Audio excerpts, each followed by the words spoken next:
If you've always wanted to be a content creator to make money or boost your business, you've probably thought that you need one of these to be successful. But I'm gonna show you by the end of this video why you can just shoot with the iPhone and be successful. I've been making films for 13 years. I started making music videos and I've transitioned into doing commercial stuff, and I've done YouTube for the past 4 years consistently. And I've worked with major influencers. I've worked with Nipsey Hussle, Cali Muscle, Pizza Hut, a host of other content creators and influencers. And I have over 1 billion views, and I've not only had a lot of views, but I've made a lot of money making content. So I'm going to give you everything that I know to help you be successful. Not only that, I've mostly had every camera. I've had Canons, Red, I've had Sony, I've had Blackmagic, and I've worked with all the editors. So I pretty much know what the game looks like. So to get started, let's just talk about how simple the iPhone is.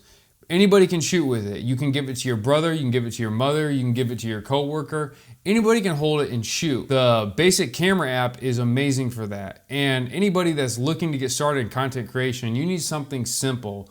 Trying to learn how to shoot on a DSLR or make some content that way is quite daunting because you got to learn all the settings, you got to learn different lenses, different codecs, and that can be really confusing and stop you from getting content made. And when you grow as a content creator, there are apps that can help unlock the full potentials of an iPhone. Something like the Blackmagic camera app can start to teach you the basics and allow you to play around with the basics so that when you're ready to upgrade to a DSLR or a cinema camera, you'll be ready. Let's face it, a lot of people like to comment on my stuff saying, oh, you spent all this money and all this gear to make your iPhone a workable camera. And yes, I did spend money to get cages and SSD drives and even microphones for my iPhone. But at the end of the day, that gear is way less expensive than what it costs to have a DSLR. There are quality of life things you can get for the iPhone, like a variable ND filter, an SSD, a cage for it to help with stabilization. These things make the iPhone a better system, but they're not necessary. And I mainly do that to just show off different types of content. I don't do it because I necessarily have to. The best thing that you can do to actually upgrade your quality of your iPhone is get a good audio system and shoot with the Blackmagic camera app. But none of these are really as important as just shooting with the basic app and having a good microphone. So one of my favorite things about the iPhone is the small form factor. This little slim camera makes it super incognito to shoot when you're in public. I've been kicked out of In-N-Out, I've been kicked out of Costco, I've been kicked out of Gold's Gym, LA Fitness. It's because I'm walking around with a big camera. It's got a mic on it. They know I'm up to no good shooting with content creators. I've been kicked out of Best Buy. You go to Best Buy walking around with a camera, they know you're up to something. They're like, oh, why do you have a camera filming in here? So having a small form factor is extremely useful. And it can get awkward when you're filming in public too. People are like, oh, wondering, what are they doing with the camera? If you're just shooting with an iPhone, it's pretty unassuming and people aren't gonna question what you're doing. So it's a lot easier to get content shooting with the iPhone.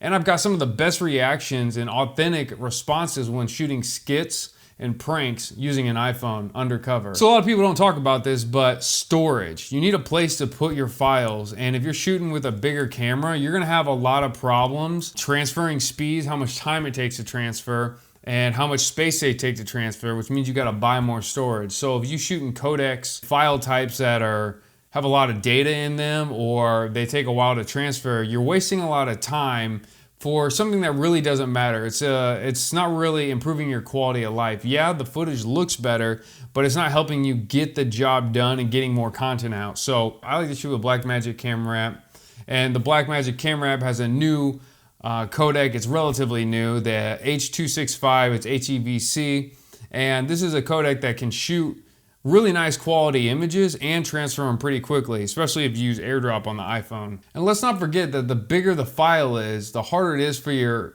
MacBook or your computer to churn the footage. It's got to have enough processing power to be able to chop it and edit it and color grade it and do all the rendering tasks that it needs to, especially getting the file rendered out to upload to YouTube or Instagram quickly. So if you use a basic camera app, iPhone, you're gonna save yourself a bunch of time. Speaking of time, one of the most important things is saving time when you're making content. I shot every day for 2 years, from 2020 to 2022. I shot a YouTube video and dropped it every single day, made a thumbnail, dropped it every single day, and then formatted that YouTube video into a 3-minute Facebook video that was also dropped every single day. And what I learned is that speed and efficiency will make you an effective content creator. Having small file types, being able to transfer quickly using AirDrop will make you extremely successful. When I was a sophomore in high school, we had a Photoshop class, and I was 15 years old, and my art teacher told me, if you want to be a successful creator, because content creators didn't exist, he said, you need to know about speed. The faster you are, the more successful you'll be. You gotta learn keystrokes, you gotta be able to transfer things quickly, you gotta be able to respond to people quickly and get them that content. They'll respect you more when you can give them that content quickly. An important factor in an iPhone or any camera is color space. One of the most important things I learned about was skin tone. So the director BLB, who shot Young Thug's videos, Best Friend, and a few others of his bigger videos, I helped him on set one time, and he told me, hey, you know, you gotta make sure that black people's skin color is not magenta. And it never occurred to me, I was 7 years into my career, that you gotta pay attention to the skin tones and make them look natural. That really makes you not look amateurish. And so from that point on, I continued to pay attention to the skin tones, especially when you're coloring your videos. But basically out of the can, the coloring looks good on an iPhone. An important factor is your editing speeds, being able to either edit on your laptop or edit on the phone. And I've used every editor, and I like DaVinci the best on a MacBook.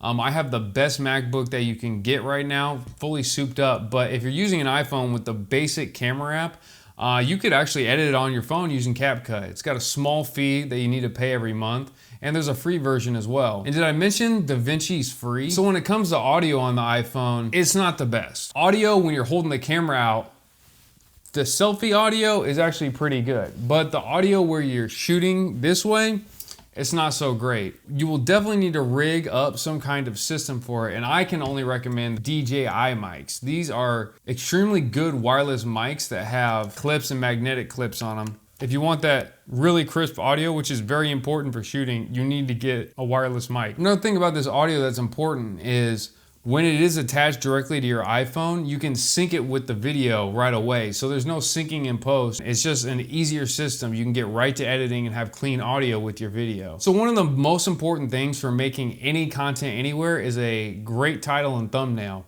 And the iPhone allows you to get great thumbnails because of its high quality images it can take. It can shoot RAW. The RAW looks really good as long as you have good lighting.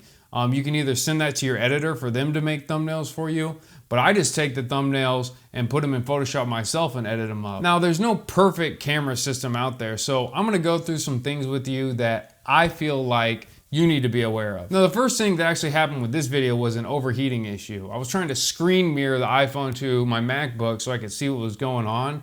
And when I'm recording doing that, it was getting laggy and it eventually just overheated. If you're recording big file sizes like the Apple ProRes 10-bit, you're gonna have some overheating issues and your battery life's gonna suffer as well. So another issue could be the battery. If you're shooting in the basic camera app or you're shooting H.265, you're not gonna have a battery life issue. You can pretty much shoot all day, but if you start shooting in more demanding codecs, such as Apple ProRes, it's gonna drain your battery really fast. And it'll probably be gone in about 30 minutes, to be completely truthful, even on the iPhone 15 Pro Max. There are some overheating issues too. Like I've shot outside doing interview setups and had my iPhone overheat, so I'd have to go back and keep hitting record, and it'd only film in like 50-second increments. So there is an overheating issue if you have like direct sun. Another problem is that the iPhone has a very small sensor. You have a small form factor, so that means that the sensor is not going to be very big. It's a 1/1.28. All that really means is that it doesn't have a cinematic look, okay? Usually there's a subject and you got a blurry background. That's what makes something look more cinematic and draw the eye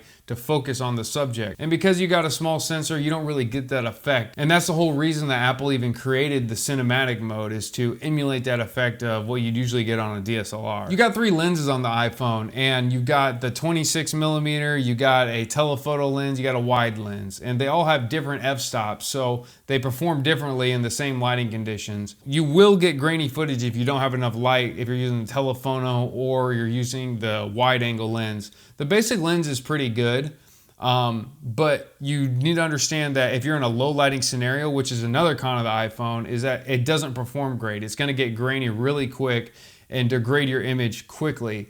It's not a major factor for people, but you just need to be aware of that you need light to make it look good. Matter of fact, I'm shooting this on an iPhone and I'm at 55 ISO, which is the film sensitivity. But because I do have light and I know the look I want, you can really make it sing and perform. I guess I also kind of get bored of the iPhone. The lack of camera lenses and depths of field just kind of gets me bored. And there are third-party attachments you can add to it using like the Niwar cage that I got from them, and I added a 8mm fisheye. It's cool. It's more of a gimmick though. It's not something that I'd use every single day. It's always nice to have different lenses on DSLRs where you can change the look effectively. This may not be a big deal to you, but there's no tilt screen. So let's say you're shooting at a low angle, right?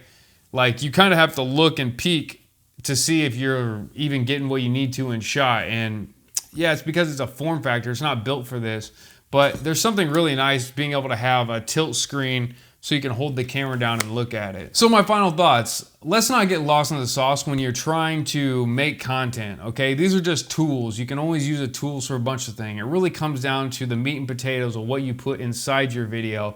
It depends on what story you're trying to tell or what kind of thing you're trying to entertain or educate. All these are just different things you can do to make good content. But if you're just getting started, I couldn't recommend anything better than just going and buying an iPhone 15 Pro or Pro Max. And if you need help with trying to make content or how to monetize your content so you can live a life of freedom, click the link in my bio. I have a resource where I can help you and teach you to monetize your social media networks to live the life that you've always wanted to dream of. So thanks for watching, guys. Don't forget to like, comment, and subscribe. I appreciate you guys watching, and happy shooting.